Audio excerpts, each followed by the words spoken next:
a delicious Asian-inspired meatball recipe for you.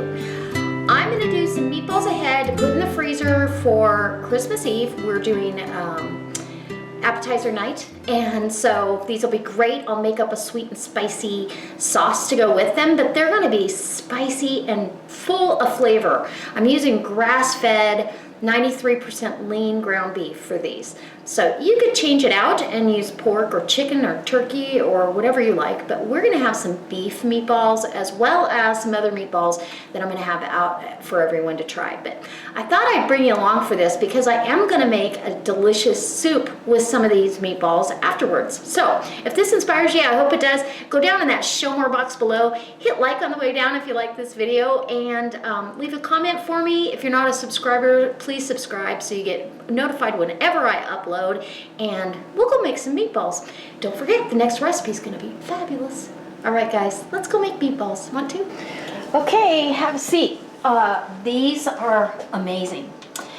I've got pretty much my list of ingredients out here. You know, sometimes I'll think of something to add later, and that's okay.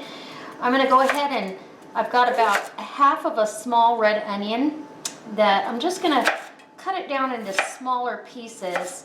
This is going to be part of the moisture content, and I'm going to put this right through my little Cuisinart chopper here, along with 4 cloves of garlic, kind of on the small side, farmer's market, very sweet, and we get that a head start as well. Just makes it easier for the chopper. I've got 2 jalapenos that I want in here.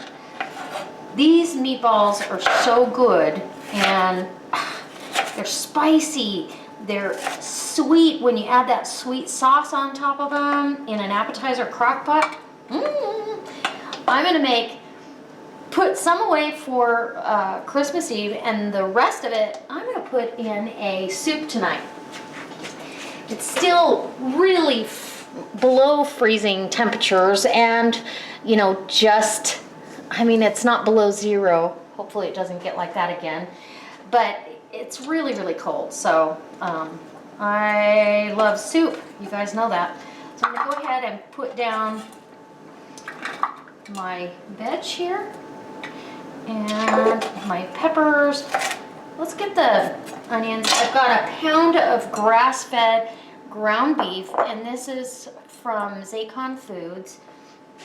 I ordered that for $3.49 a pound for grass-fed, 93% lean. So I'll try to leave a link, if I remember, to their website. You can go register for free, and they'll notify you when they have an event in your area. I've also got some cilantro that's going to go down in here, but I'm going to hand chop that. Pulse this up. I want it pretty fine because it's going to be the moisture of this meat. And then I just kind of check and see where we're at. Scrape my sides down a little bit and get me a spatula. And okay, oh yeah, just a couple more pulses and we'll be good to go on that part. Go ahead and get this garlic in here too. Nothing smells better. So I'm gonna get this all chopped up and in the meat, and then I'll bring you back for how I put the sauciness together and all the flavor components for these meatballs. All right, so we've got our cornstarch in, our cilantro, all our veggies. Now we're gonna go to some light soy sauce, low sodium soy sauce. 1, 2, 3, and 4.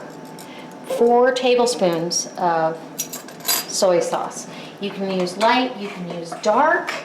You could actually not use it at all if you were adverse to that. I would not advise that. But now I've got some sesame oil, and I want sesame oil in here, so I'm doing a full teaspoon of sesame oil. And for those of you that like a written recipe, I would just write it down as I go along, because eventually I'll be doing a cookbook, and that's where you'll get all the written recipes. Okay, so now we've got some Well, can't leave out the most important parts. We've got to have some red pepper flakes, and I'm going to put down a good teaspoon of red pepper flakes, a little bit of rice vinegar, seasoned rice vinegar, maybe a teaspoon, maybe 2 teaspoons. And then I've got fish sauce. I'm only going to use a teaspoon of that. So, and then all that's going to do is add some salty bite to it. I've got some ginger in the tube that I really want some ginger in here. Actually, some lemongrass, excuse me. And I want a teaspoon of that. And I will be getting ginger, let's put it that way. Because you've got your garlic, you have to have ginger. And then we've got sriracha. Oh, for all you sriracha lovers, here we go. We're gonna say that's a tablespoon, and there's a 2 tablespoons.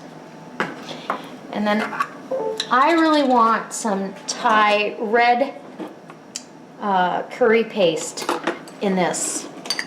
I'm a big fan of red curry, so I'm going to put down a tablespoon of red curry.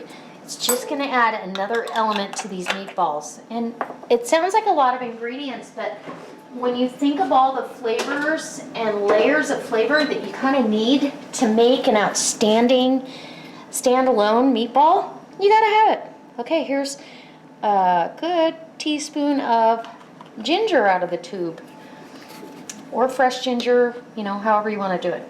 And then now we're going to mix this up. And I'm putting a glove on because I don't want my hands in that. So now mix it up. And you don't want to overwork anything, so it's going to seem kind of saucy, and I'm okay with that. I'd rather have a little on the wet side than too dry. So we're going to get these all mixed up. Oh, now that smells heavenly. And I'm going to bake these off, not to bake them all the way through, but to bake, kind of par cook them, if that makes sense to you. And then we'll be ready to add them to our soup and or later on to our delicious sweet and savory meatballs. Oof. Okay, so we're just gonna make meatballs, and I want these pretty small, so let's give you an idea. Probably a tablespoon of meat. If you look, here's the tablespoon measurer. If you get that tablespoon of meat and make that into a meatball, and you don't want to press on them, you want to kind of keep them light. These are perfect for a soup. You could make them a little smaller if you want smaller ones, but these are perfect cocktail size, so I think I'm going to leave them that size. 1 tablespoon of meat. Get these all rolled up and get them on a sheet of foil and parchment covered baking dish, and we're going to get these in the oven. And I'll bring you back and show you the rest. Oh my gosh. All right. So I've got 48 little cocktail size meatballs here, and I still have, boy, I'm going to say at least half that much left. So I'm going to get them in a 425 degree oven until they're crispy. Okay, so the first 48 of these little meatballs are done. I just want to get them kind of par cooked, because then they're going to go in a sauce. This particular batch is going to go in a sauce. I've got a quart of beef stock.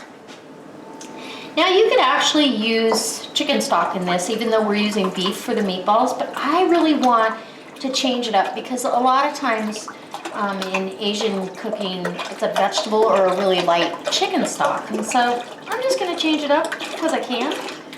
I've got a bunch of rough chopped vegetables, some cremini mushrooms, about a half of a red bell pepper, 2 stalks of celery, some Napa cabbage, and a half of a small yellow farmer's market onion. And I'm putting all that in there. They're going to cook down and release a lot of their own liquid, so it seems like an awful lot, but it's not. Trust me, it's going to be fabulous. You're going to wish you had more. This soup really will take no time at all, because of the fact that we want those vegetables to stay really nice. All right, so now that I've got you close, I've got all the vegetables in there. I've got that really good beef stock, and I've got it, you know, thinned out flavor-wise with some water, and that's okay. I'm gonna spice the broth up as well. I'm gonna add about, let's see, half a teaspoon maybe of red pepper flakes, about a tablespoon of fish sauce. You're layering flavors. It's in the meat, now it's in this, in the broth. And then I too want to add some more of this red curry paste. About a tablespoon. Doesn't have to be a lot, but we're going to go ahead and do that. And it's just going to make this Asian inspired soup become fabulous. And look at it already. We're going to get it on the stove. I'm going to add my meatballs. I'm going to add those actually right now. They're all browned and pretty much about 90% cooked, but this way they'll stay together.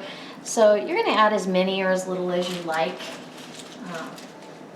I really like a lot. So I'm going to get as many as will fit in this and make this soup hearty and comfortable for everybody. And let's see what it looks like. Oh yeah, see, that's perfect. You get a meatball or two, you get tons of vegetables. Let's get this on the stove. In about the time that it took me to get all the meatballs cooked off, cooled down, and put on a sheet pan with parchment so it can go in the freezer, this soup is done. I really just brought it up to a nice simmer, and you can see the vegetables has... All right, so as you can see, I've got my soup all dished up.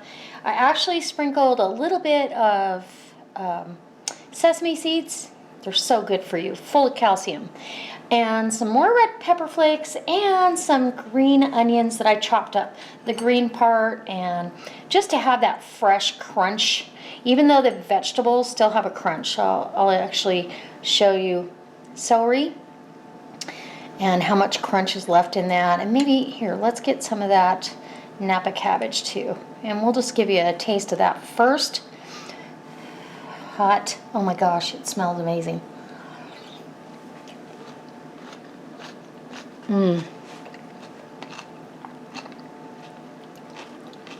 Perfect.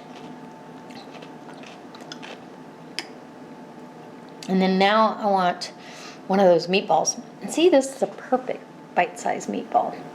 Fits right on your spoon, and this is not a huge spoon. I'm trying to not take giant bites. It's hard. Okay, spicy meatball.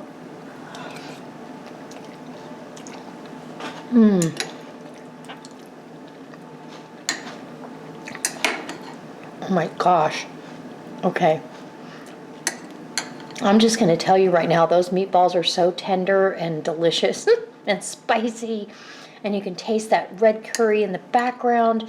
Nothing's overwhelming, but it is so absolutely... One more big giant bite for YouTube, and then I'll let you go.